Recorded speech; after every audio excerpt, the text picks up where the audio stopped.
Welcome back दोस्तों, आप लोग का अपने क्लासरूम में। This is Sunil. I hope so all you are doing good. आज हमें एनपीओ का question number 11th one solve करना है। 10 तक हमारा कंप्लीट हो चुका है। अकाउंट ऑफ स्कूल दिया गया है, मतलब ये नॉर्मल किसी स्कूल का प्रिपेयर करना। हमें उससे क्या मतलब है, हमें तो सिर्फ सम और आंसर से मतलब है। चलो देखते। From the following balance sheet receipt and payment account given है न्यू इंग्लिश स्कूल का। एंड ईयर एंडिंग आपका ध्यान देना, तो थोड़ा सा यहाँ पे क्या बोला, ईयर एंडिंग 20 बोला हुआ है और यहाँ पे 19 दिया है। मैंने क्या कहा था आपको हमेशा कि रिसिप्ट पेमेंट का डेट देखो, मतलब 19-20 करेंट ईयर है, 18-19 प्रीवियस ईयर है, लास्ट ईयर। ये वाला ये previous year opening balance sheet है और हमें क्लोजिंग बैलेंस शीट प्रिपेयर करना है। ठीक है, कुछ 2 से 3 एडजस्टमेंट ही दिया है। एडजस्टमेंट्स को टिक करके रख लेते हैं हम लोग। सैलरी है, देन ट्यूशन फीस पे आउटस्टैंडिंग है। ट्यूशन फीस कहाँ पे है, tuition fees. Then library book and furniture, furniture and library book. Okay, depreciation. इतना ही एडजस्टमेंट है आपको। आप स्टार्टिंग यहाँ से करो या यहाँ से करो, बट कंप्लीट सब करना है हमें, तो हम लोग रिसिप्ट पेमेंट से ही स्टार्ट करते हैं तो बेटर रहेगा। वही एक स्टेप सब में फॉलो करो तो कोई माइंड में बैठ जाएगा, याद रहेगा। फॉर्मेट पहले रेडी कर दो, बार बार एक्सप्लेन नहीं करूँगा क्या क्या होना चाहिए क्या क्या नहीं होना चाहिए फॉर्मेट के अंदर। चल स्टार्ट। बैलेंस ब्रॉट डाउन नहीं लिखना है, ओपनिंग बैलेंस शीट बनाएंगे तो ही लिखना है, अदरवाइज नहीं लिखना है। फिर ट्यूशन फीस है जो इनकम में आएगा, ट्यूशन फीस पे आउटस्टैंडिंग ऐड करेंगे। तो यहाँ पे पहले क्रेडिट साइड आएंगे, हम लोग क्या लिखेंगे, बाय ट्यूशन फीस। ओके, आपको जो अमाउंट है 90,000 दिया हुआ है, ऐड आउटस्टैंडिंग। आउटस्टैंडिंग कितना अवेलेबल है हमें क्वेश्चन में, 15,000। तो टोटल ट्यूशन फीस कितना हो गया आपका, 1,05,000। हमें 15,000 का आउटस्टैंडिंग और मिलेगा तो कहाँ पर आएगा, एसेट्स में, बरोबर ना। 15,000 आपको और रिसीव्ड होने वाला है, तो हम लोग कहाँ लिखेंगे, एसेट्स में जाकर के लिख देंगे outstanding, outstanding tuition fees. Okay, amount कितना था अपना, 15,000। चलो ट्यूशन फीस के बाद क्या देखो, टर्म फीस है, कोई एडजस्टमेंट नहीं है, डायरेक्टली इनकम में दिखेगा 3,000 करके। तो यहाँ पे आपका आएगा बाय टर्म फीस, अमाउंट कितना है आपका, 3,000। ओके, देन उसके बाद के एडमिशन फीस, नीचे कुछ बोला नहीं है तो हम लोग उसको रेवेन्यू ट्रीट करेंगे। रेवेन्यू में जाकर लिख देंगे बाय एडमिशन, रेवेन्यू मतलब इनकम साइड है क्या, एडमिशन फीस जो हमें दिया था 12,000।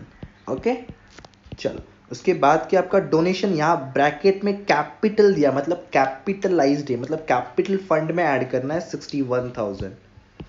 तो कैपिटल फंड के पास जाएंगे, लिखेंगे ऐड डोनेशन, इनर कॉलम में लिख के रखेंगे अमाउंट कितना था, 61,000। ओके, देन डोनेशन के बाद क्या, इंटरेस्ट रिसीव 2,000 रिसीव्ड है, तो क्रेडिट साइड इनकम में आएंगे, लिखेंगे बाय इंटरेस्ट रिसीव्ड। क्या अमाउंट है आपका ये, 2,000 ना, तो लिख देंगे 2,000। चलो उसके बाद क्या देखो जरा, गवर्नमेंट ग्रांट और ब्रैकेट में रेवेन्यू दिया है। रेवेन्यू या फिर जनरल रहेगा तो आपको क्रेडिट साइड ही लिखना है, मतलब इनकम में ही दिखाना है। गवर्नमेंट ग्रांट्स कितना, 1,20,000 का, तो यहाँ लिख देंगे बाय गवर्नमेंट। अगर अगर कैपिटल वाला पार्ट कुछ होता तो हम लोग कहाँ लिखते थे, फिर वो कैपिटल फंड वगैरह में ऐड कर देते हैं। तो यहाँ पे आ जाए गवर्नमेंट ग्रांट्स, अमाउंट कितना है, 1,20,000। ध्यान रखना रेवेन्यू जनरल का मतलब एक ही होता है, मतलब इधर इनकम में दिखाना होता है आपको। गवर्नमेंट ग्रांट्स के बाद क्या लिखा है आपको, सन्ड्री रिसिप्ट 11,000, यहीं पर आएगा आपको, बाय सन्ड्री कहो या अदर कहो, रिसिप्ट है आपका, अमाउंट है, स्पेलिंग मिस्टेक, ओके, अमाउंट कितना है आपका, 11,000। जस्ट चेक, क्रॉस वेरीफाई कर लो, अमाउंट 11,000 ही है क्या, यस 11,000 ही है अपना।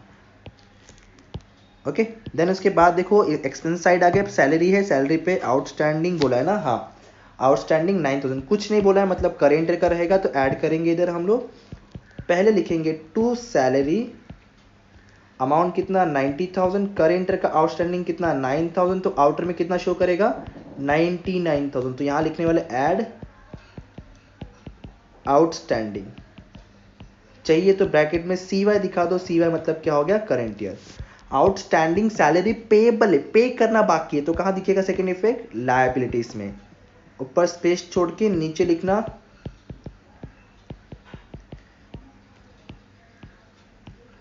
आउटस्टैंडिंग सैलरी कितना अमाउंट है 9,000। सैलरी के बाद क्या देखो लाइब्रेरी बुक्स है और इस पे डेप्रिसिएशन भी है, तो पहले एसेट्स में जाएंगे बराबर, और यहाँ पे एसेट्स में आके लिखेंगे पहले बुक्स, ठीक है, बुक्स या फिर लाइब्रेरी बुक्स लिख सकते हो आप। आपको देखो ओपनिंग 45,000 है, हम लोग कौन सा कर रहे हैं 11th वन। ये देखो आपको यहाँ पे ओपनिंग दिया है कितना बुक्स का 45,000, एडिशनल है 14,000 और उसके ऊपर डेप्रिसिएशन है 9,000।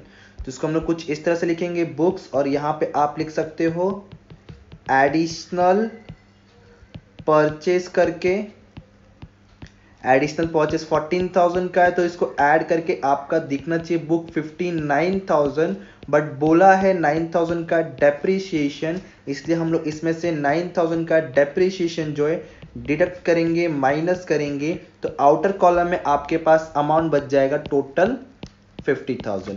अब देखो डेप्रिसिएशन का सेकेंड इफेक्ट हम लोग कहाँ देंगे डेबिट साइड में। अब एक काम करूंगा इस क्वेश्चन में दो डेप्रिसिएशन दोनों को मैं साथ में लिख देता हूं, ओके।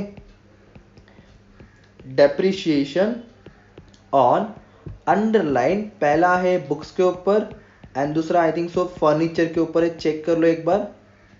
बुक्स के ऊपर आपका 9,000 है एंड फर्नीचर के ऊपर 10,000 है। आप डायरेक्टली दोनों आउटर में भी लिख सकते हो और ऐड करके भी आउटर में लिख सकते हो, ये देखो दोनों लिख लिया।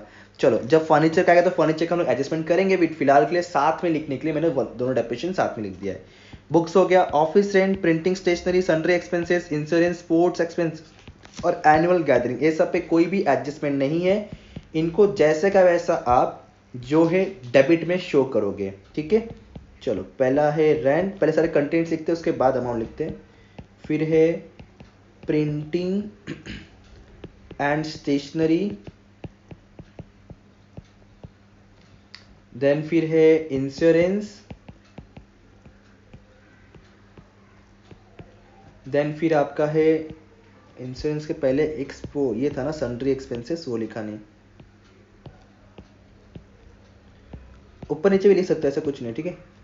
सन्ड्री एक्सपेंसेस, उसके बाद आपका इंश्योरेंस के बाद क्या है, इंश्योरेंस के बाद आपको स्पोर्ट्स एक्सपेंसेस, देन फिर आपको है एनुअल गैदरिंग एक्सपेंसेस, ओके। इतना ही है ना कि और भी कुछ है। चलो अमाउंट चेक कर लो, अमाउंट कितना कितना, यहाँ से आपको अमाउंट लिखना है अभी। रेंट जो है अपना 10,000, printing and stationery 22,000, sundry expenses 12,000, insurance 10,200, sports expenses 8,000 और एनुअल गैदरिंग एक्सपेंसेस 9,000, ओके। इतनी चीज़ें अपने कवर हो गए, ओवर हो गए। उसके बाद फर्नीचर है, ध्यान देना फर्नीचर इधर 50 है, ओपनिंग में आपके पास फर्नीचर 72 है और डेप्रिसिएशन इधर है, तो क्या करोगे opening plus additional minus depreciation, जैसे बुक्स का क्या है डिक्टो वैसे ही करना है। पहले लिखोगे फर्नीचर, फिर लिखोगे एडिशनल या फिर परचेज। एक काम करो ये डायरेक्टली मैं ऐसे कॉपी पेस्ट कर देता हूँ, मुझे लिखना कम पड़ेगा। यह आ जाएगा एडिशनल और परचेज का कॉन्सेप्ट, ओके। तो चेक करो आपको क्या एडिशनल है, क्या ओपनिंग है, क्या परचेज है। देखो ओपनिंग है 72,000, तो वैसे ही लिखेंगे हम लोग इधर 72,000 ओपनिंग, एडिशनल 50,000, मतलब अपना जो आना चाहिए था वो है आपको मिलना चाहिए था। कितना माइनस करो जरा, ऐड करो, तो ऐड करो ना, देख क्या रहे हो, ये आपको मिल जाना है टोटल 77,000, जिसमें से आपको डेप्रिसिएशन इन लोगों ने 10,000 बोला है। 50,000 है कि 5,000 है, 50,000 है, ओके। तो ये आपका फिर हो जाएगा 1,02,000। कितना? 1,02,000 70 50 क्या कर रहा है मैं भी, 1,12,000 1,12,000, जिसमें से हम लोग 10,000 डेप्रिसिएशन अमाउंट माइनस करेंगे तो क्या मिलेगा फिर? 1,02,000। कुछ रॉन्ग हो रहा है क्या? जरा देखो तो 50-50 है, 1,22,000। अरे यार क्या कैलकुलेशन मिस्टेक। तो यहाँ पे कितना बचेगा फिर आपका? 1,12,000। सिंपल सा कैलकुलेशन, इसमें मिस्टेक कर रहा हूँ मैं भी। ठीक है चलो, सॉरी। डेप्रिसिएशन का सेकेंड इफेक्ट आपका चले जाएगा, हमने ऑलरेडी कर दिया है। साथ में ये देखो यहाँ पे, ओके। तो और इफेक्ट नहीं हो किधर भी इसका। चलो फर्नीचर हो गया, फर्नीचर का रिपेयर है, रिपेयर में कोई एडजस्टमेंट नहीं है। डायरेक्टली डेबिट में जाएंगे और लिखेंगे टू रिपेयर्स, अमाउंट है 15,000। रिपेयर के बाद देखो आपको cash in hand, cash at bank, इसको एज इट इज एसेट्स में लिखोगे आप, ठीक है। कैश और बैंक बोल करके चेक करो कैश का अमाउंट कितना है 4,800, बैंक का अमाउंट कितना है 70,000। चलो कैश इन बैंक खत्म, इधर का पूरा खत्म, इधर का पूरा खत्म। एडजस्टमेंट चेक करो, आउटस्टैंडिंग सैलरी हो चुका है, ट्यूशन फीस भी हो चुका है, डेप्रिसिएशन भी हो चुका है। ऊपर देखो कैपिटल फंड 6,43,000, इसको लिखो पहले लाइबिलिटी में 6,43,000। एसेट साइड चेक करो, cash in hand, cash in bank तो नहीं आएगा, ध्यान रखना है। देखो यही यहाँ पे शिफ्ट हुआ है जिसको हमें लिखना नहीं है, ओपनिंग वाला। फिर बिल्डिंग हो गया है, फर्नीचर हो गया है, बिल्डिंग नहीं हुआ है ना, तो बिल्डिंग लिख लेते हैं हम लोग। बिल्डिंग पे कोई एडजस्टमेंट नहीं है, 70 बिल्डिंग पे 4,50,000 है, उसको एज इट इज लिखेंगे। बिल्डिंग आपका आ जाएगा 4,50,000। बिल्डिंग के बाद क्या है देखो, बिल्डिंग के बाद आपका फर्नीचर हो चुका है, लाइब्रेरी बुक्स भी हो चुका है। हाँ कंप्यूटर लैबोरेटरी लिखा नहीं है, 60,000 जैसे का वैसा है, तो 60,000 एज इट इज लिखते हैं। कोई एडजस्टमेंट, कोई परचेस या कोई डेप्रिसिएशन नहीं बोला इन लोगों ने। क्या बोला है? हाँ कंप्यूटर लैबोरेटरी ना, कंप्यूटर लैबोरेटरी आपका यहाँ पे आ जाएगा, ओके। और कोई एडजस्टमेंट नहीं, खत्म। अब सिर्फ आपको टैली करना है, जल्दी जल्दी टैली करो, बताओ कि डेफिसिट है या सरप्लस है, और है तो कितना है। देखो ज़्यादा अमाउंट किधर है, 1,53,012 टू 120 एंड 1,10,000। देखो मैं थोड़ा सा जूम कर लेता हूँ, आप देख लो। 99 9 10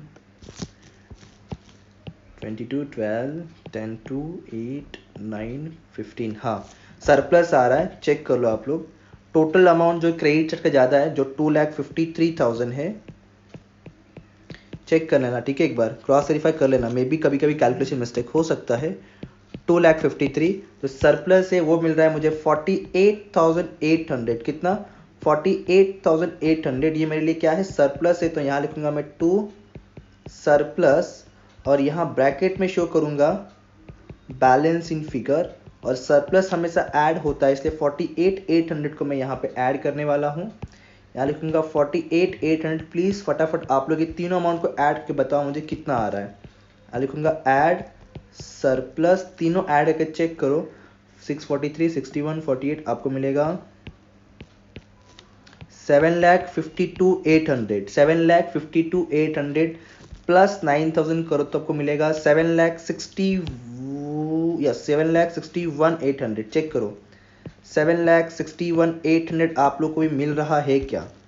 सेम चीज़ क्रेडिट एसेट साइड देखो, 15 आउटस्टैंडिंग है आपका 15,000, फिर 50 112 48 70 450 70, यस आएगा, सेम आएगा, चेक कर लो एक बार, क्रॉस वेरीफाई कर लो, आपको 7,61,800 ही मिलेगा। और ये सम भी होता है हमारा खत्म।